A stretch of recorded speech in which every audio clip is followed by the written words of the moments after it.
Olá, boa noite. Boa noite. Novos vídeos de delatores da Odebrecht trazem mais revelações sobre esquemas de corrupção.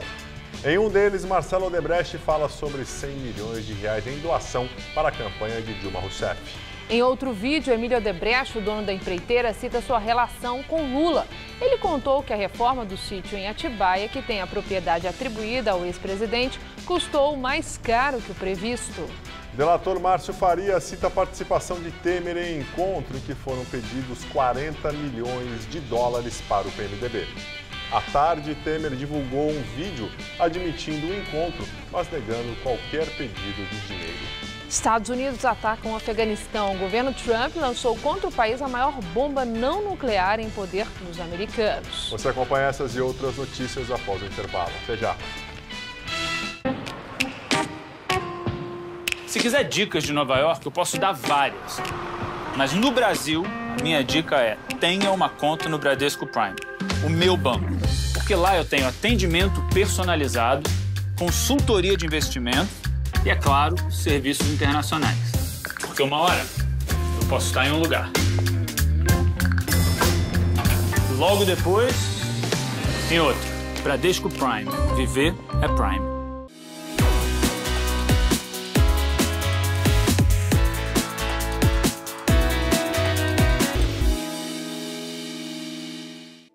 Falar que você estudou jornalismo na Casper Libero te abre portas, porque é a melhor faculdade de jornalismo do Brasil. E sempre foi uma grande referência, desde quando eu estudava até hoje. Um dos motivos que me levou a querer fazer a faculdade Casper Libero foi a localização, que está na Avenida Paulista, está no coração de São Paulo, isso é maravilhoso. E também aqui tem a Fundação Casper Libero com diversos veículos de comunicação. A gente tem a televisão, tem a rádio, tem a internet, o site. E a faculdade abastece todos esses veículos com os profissionais. Então eu fico muito feliz de ter estudado aqui, de fazer parte dessa história e de hoje poder contribuir como apresentadora. Por isso, eu sou o Casper. Somos todos Casper. Você sabia que é possível viajar para alguns destinos internacionais sem passaporte? No Todo Seu de hoje, nós vamos descobrir quais lugares são esses que permitem a entrada de nós brasileiros portando apenas o RG. Na gastronomia, tem o delicioso sabor de Portugal. Eu também vou bater um papo com Laila Garan e Alejandro Clavó, dois bonitinhos que protagonizam a nova adaptação de um musical de Chico Buarque. Fica comigo para conferir, porque o Todo Seu é hoje, 10h30 da noite. Estou te esperando.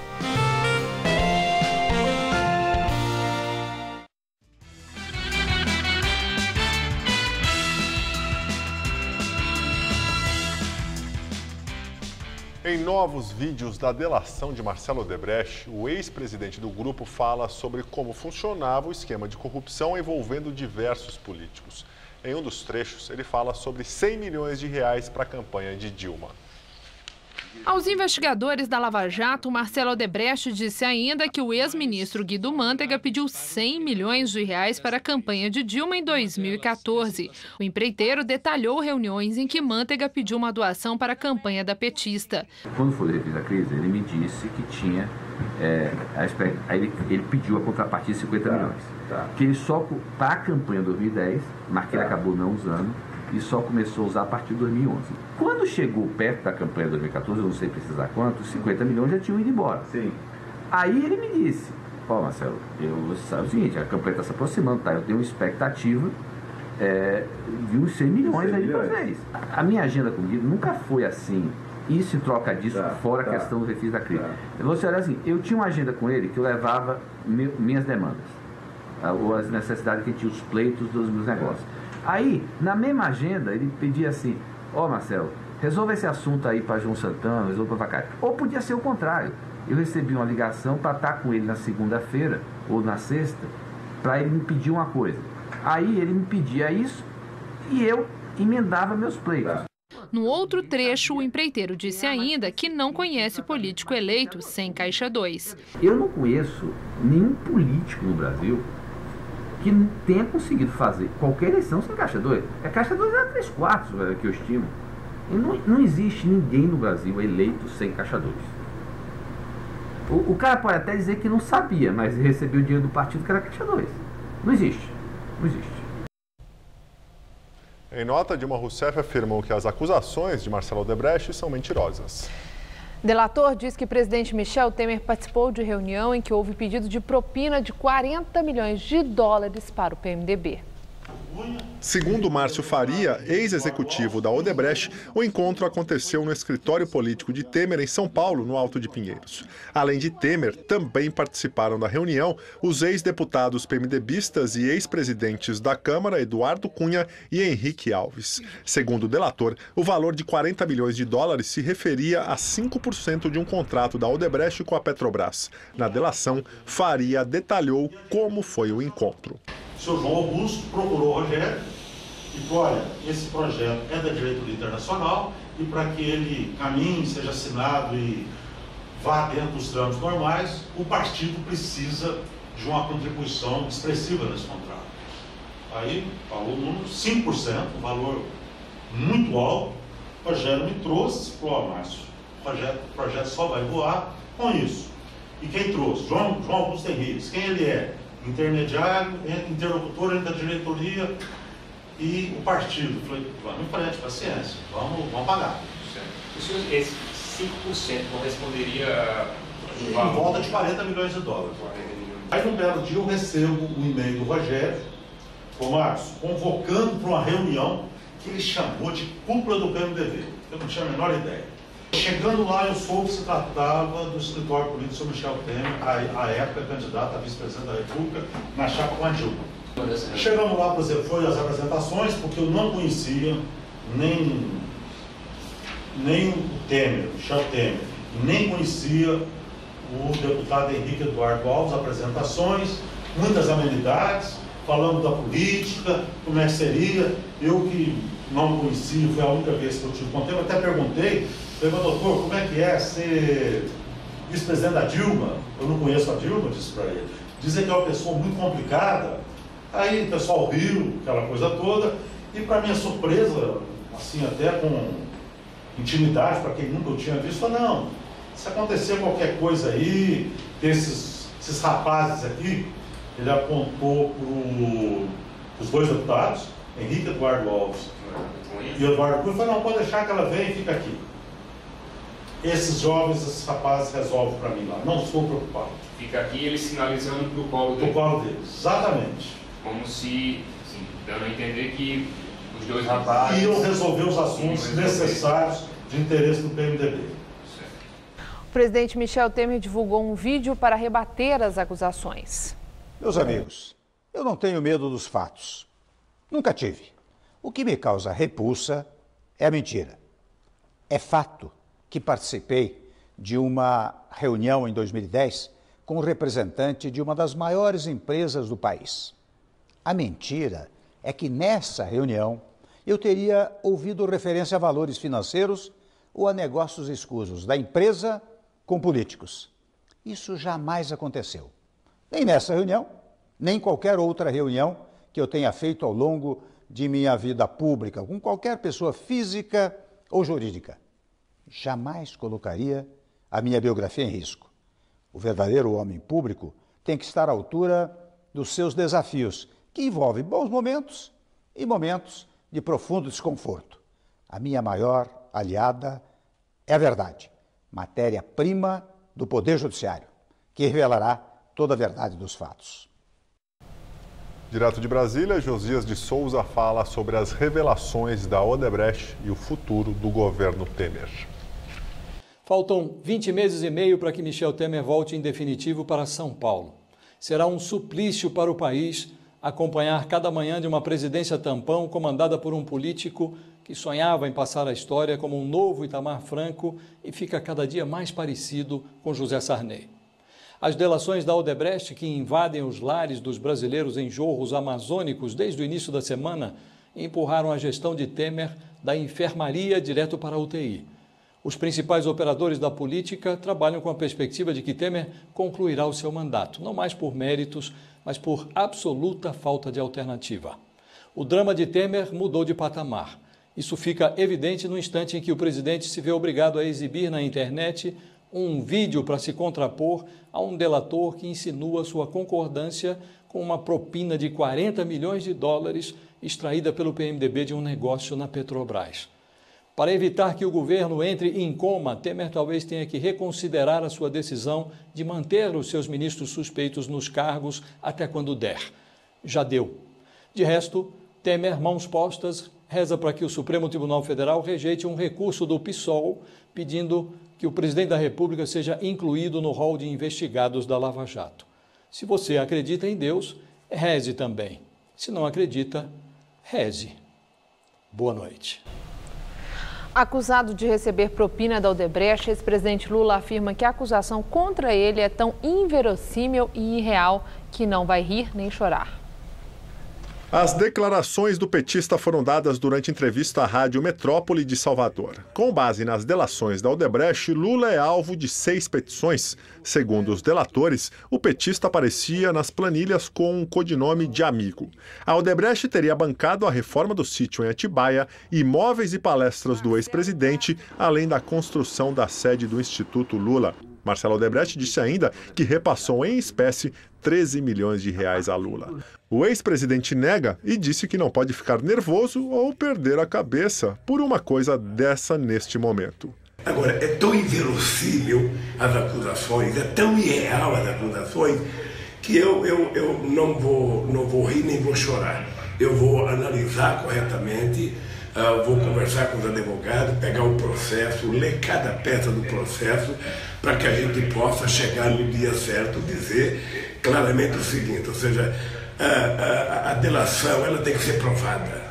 Eu estou muito tranquilo porque eu continuo desafiando qualquer empresário brasileiro, qualquer empresário, para dizer que um dia o Lula pediu 10 reais para ele, ou alguém. Se alguém pedir meu nome, essa pessoa que pediu tem que ser presa, porque eu nunca autorizei ninguém a pedir dinheiro em meu nome. O petista garantiu que vai estar na disputa pela presidência em 2018. Eu não sei o que vai acontecer comigo, dado que eu quero o seguinte, eu estou na disputa, vou disputar se me deixarem disputar e vou provar que esse país pode voltar a ser feliz.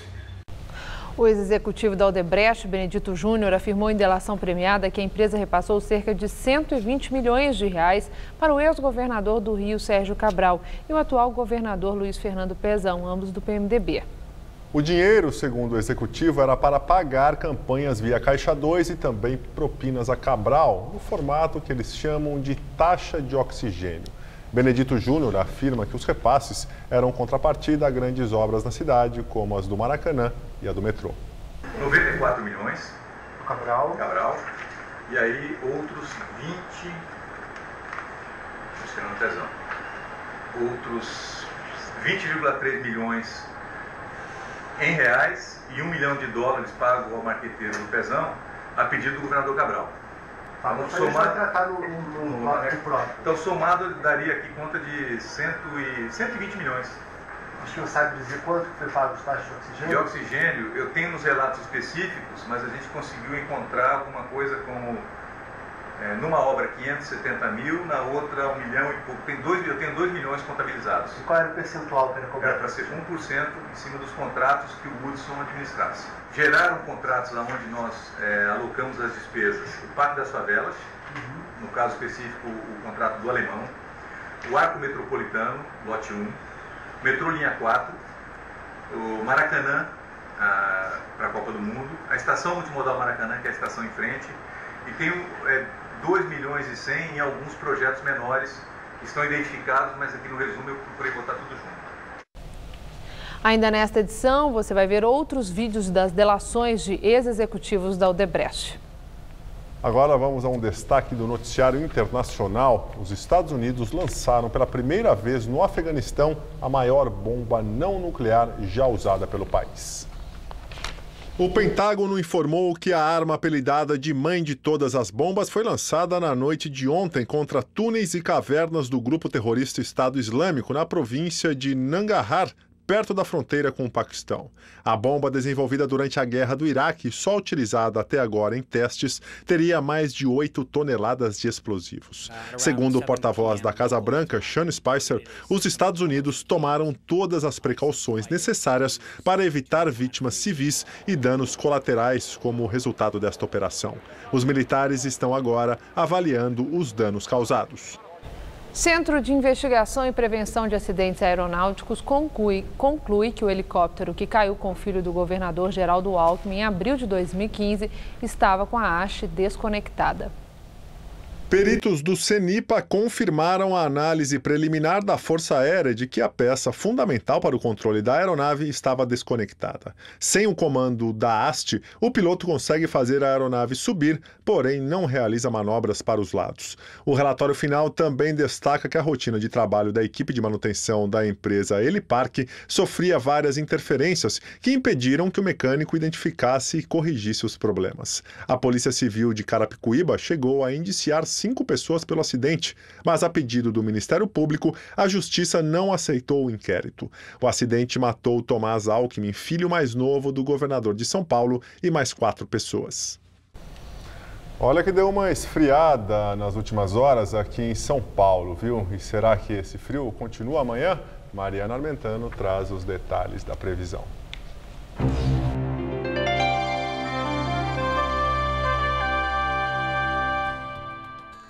Olha, ainda teremos muita nebulosidade amanhã aqui na capital paulista, mas o sol vai brilhar forte no final de semana e a temperatura sobe gradativamente.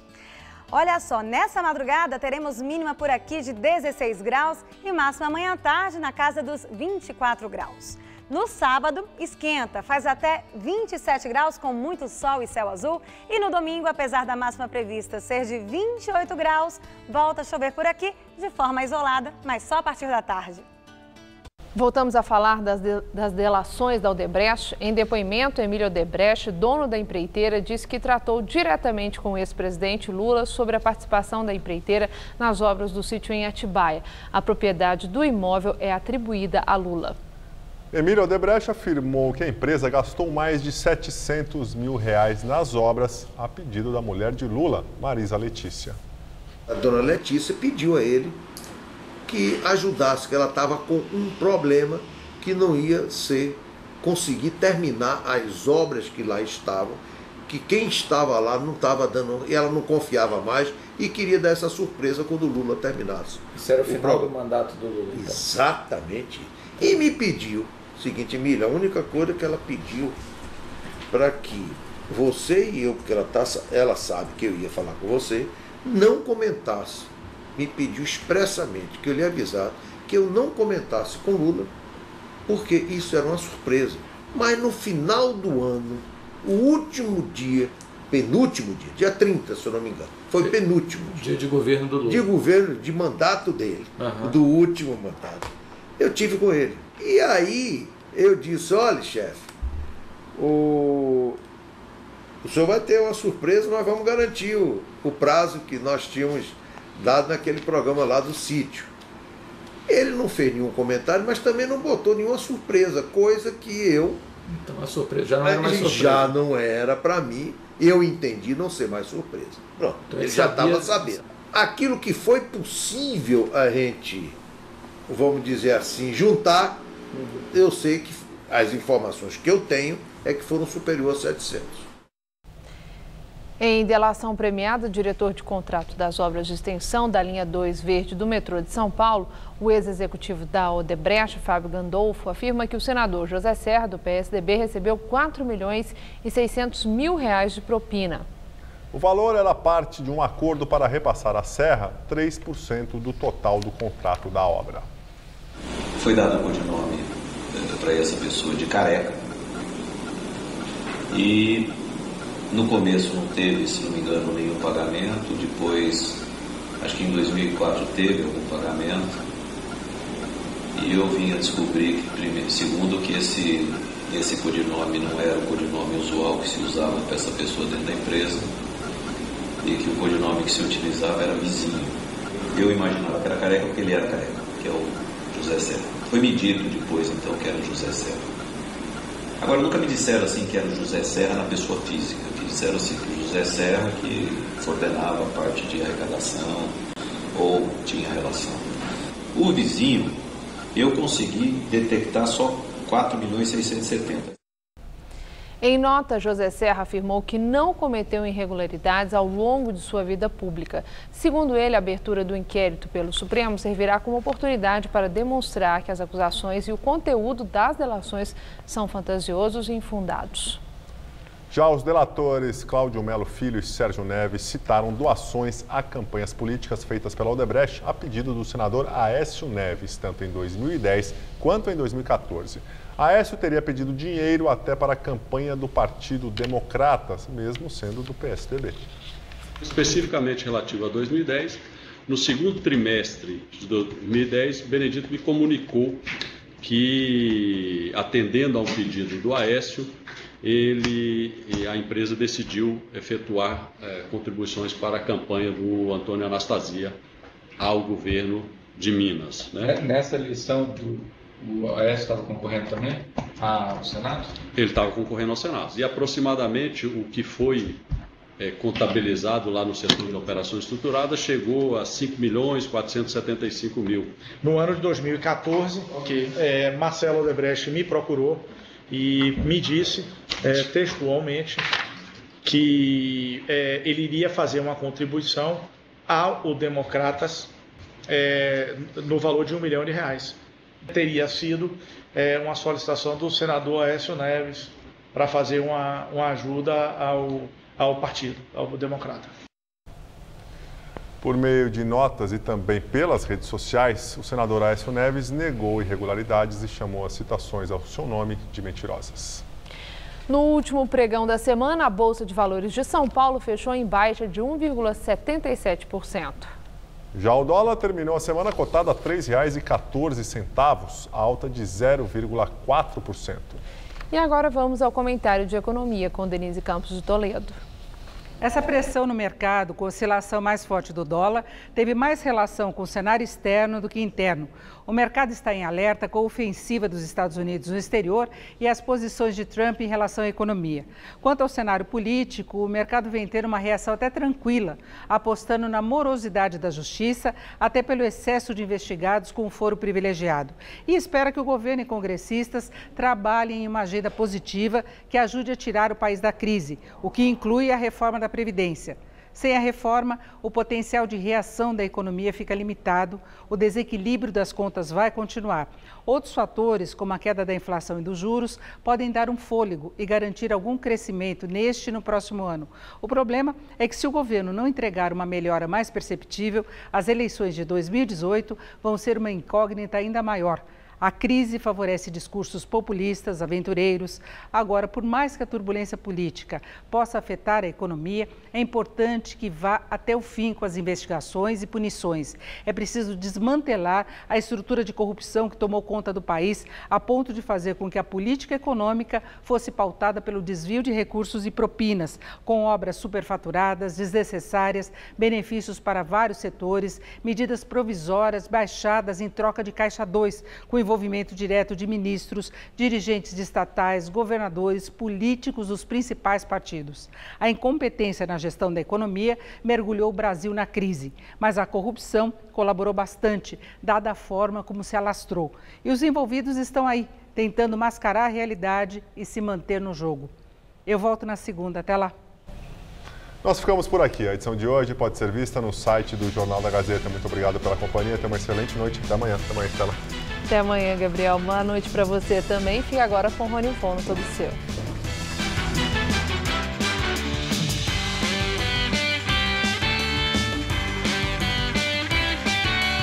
O Mesa Redonda fala sobre a campanha dos times brasileiros na Libertadores. Neste domingo, 9 da noite. Assista agora. Todo seu.